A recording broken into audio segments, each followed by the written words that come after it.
All right. It says it's recording. Okay, cool. Is it recording? Hi, guys. Wait, sorry. I just gotta clap.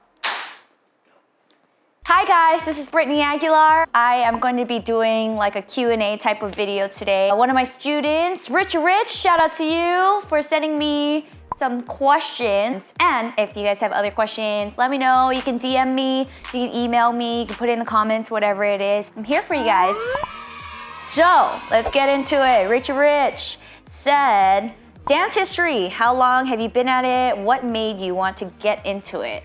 I was 7 years old, walking around Mililani Town Center here in Hawaii, and I saw a dance studio called Hyper Squad Dance Company. I was begging my mom to let me do it, but I was already in Kumon, Japanese school, JPO, science club, piano, singing. Well, she said no initially, but she let me try it out. Started back in 1998, long time ago. Oh my God. I was in hip hop and urban choreo pretty much my whole life. We were also required to take jazz and I think it was 2 other styles. So shout out to Jason and Josh for being awesome mentors. I became a part of Blank Canvas Crew, one of the originators actually, and we opened what is now called Treasure Box Studios in Waipahu. And soon after that, I decided to move to LA, which actually goes into another question, which was my move to LA. So initially, I didn't want to pursue dance professionally. I moved to LA because I was losing my passion for dance here. And before I retired from dance completely, I wanted to join my dream team, which was GRV. I moved to LA. I auditioned for GRV. In the interview, they asked me, how long are you gonna be here? And I told them, probably 5 months, because I just kind of want to bucket list this dream team off and retire from dance completely. But, you know, God had different plans for me and my passion for dance regained, and I ended up becoming a choreographer for GRV as well, and I'm so thankful. Shout out to David and Marcy and Mark for believing in me. I'm like bleeding into all the questions. How has my experience been dancing up in LA? I love the community, the teams, the people, taking class, doing projects, videos with everyone. Great experience with the community. But unfortunately, I had a not so good experience with the industry side. That's just me personally. Nothing against industry. I went to take a class when I first moved to LA, and I stayed for about 3/4 of the class, and I left home crying. I wasn't prepared mentally or anything. And this class was a special master class from a choreographer of a huge artist. It was more of like a scouting audition type of class, and I had no idea. I just thought, wow, he's the choreographer, you know, I'm excited to learn. I love dance and I want to be here.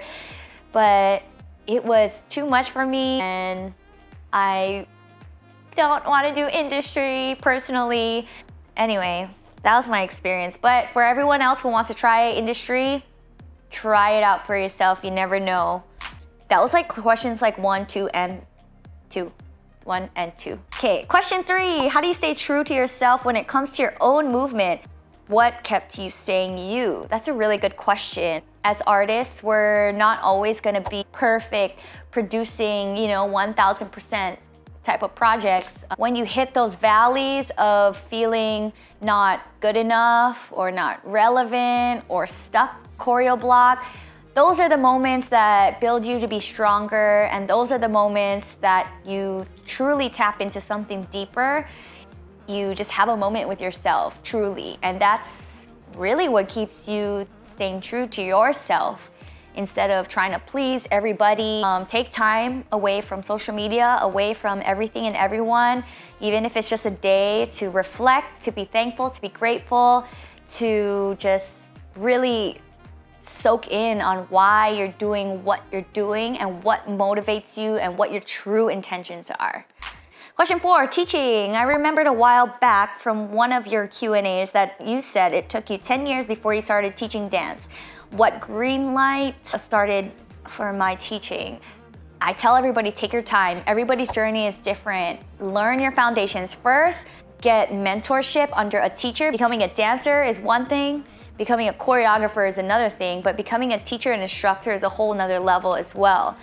There's no specific timeline or, requirement like, hey, 4 years for a bachelor in teaching and then you're good to go. But initially, Jason Hewlett, my director, founder of Hyper Squad, I think junior year in high school, after we had hype auditions where we had to create our own piece, he saw my potential and he said, hey, why don't you just sub one of my classes? He was there by my side, helping me through that class, giving me tips and guiding me through it all. And I'm so thankful. Thanks, Jason.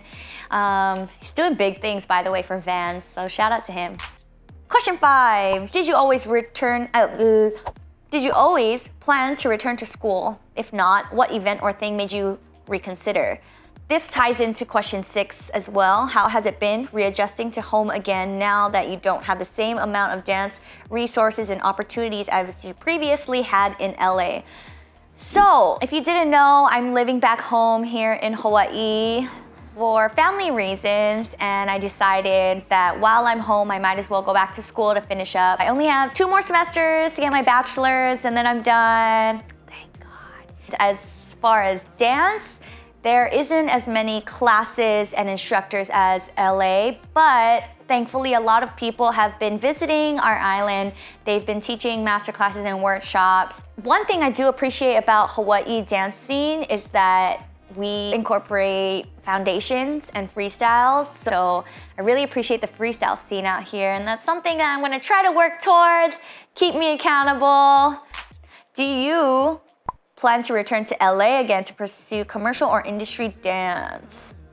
I would like to return to LA, not for commercial or industry dancing, but I would like to move there, but still with community side of dance and career after I graduate. So hopefully I'll see you guys.